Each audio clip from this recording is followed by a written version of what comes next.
would not have had parents from the time I was 10 years old on if it wouldn't have been for the Cleveland Clinic. My mother died when I was 10, and so my father then raised me. About 1949, my father was very ill. Dr. Rossmiller treated him and brought him back to health. My father did well for about 15 years, and then he developed a lesion on his kidney. At that time, in the mid-60s, it was difficult to differentiate a cyst from a tumor on X-ray. I was an engineer working in the steel company in Ultrasound, and his Cleveland Clinic physician, he encouraged me to think about ultrasound in differentiating cystic from solid lesions, and that really directed my career for the rest of my life.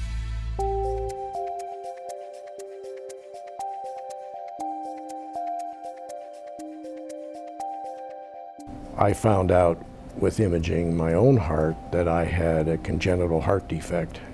About 1 to 2% of people have bicuspid aortic valves, and of those, about 1/3 also have aneurysms. So he had both, but not initially. Initially, he was doing fairly well.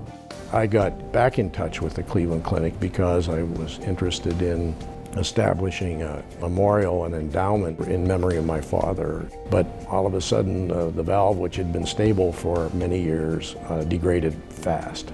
We had options that we evaluated, but once Gene met Dr. Svensson, there was no longer any question in his mind. He got to a point where we felt that it was critical that we replace his aorta and also take care of his aortic valve. I'm very grateful because I would be dead from heart failure now if he hadn't done that. For institutions to remain great, they have to engage in research at every level. If you look at us here at the Cleveland Clinic, Dr. Favalora started doing coronary artery bypass surgery, and that evolved over time. We had Dr. Loop doing advanced coronary artery bypass surgery, Dr. Cosgrove doing advanced mitral valve surgery.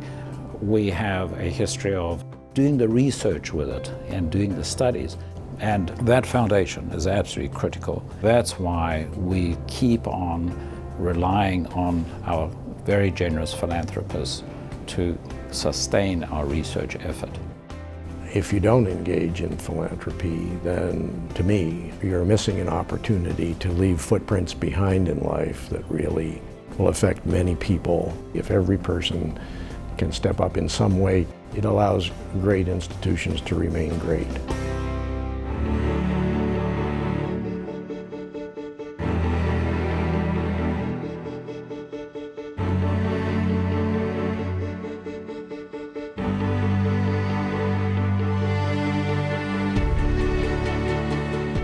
First day I got out of cardiac care, I had my Thanksgiving meal in my room. I got a card on my tray from the meal preparation people. I sat there and watched the lights come on over Cleveland while I was eating it, and I've kept this card, and so each Thanksgiving I read it to remember one of the things I'm thankful for.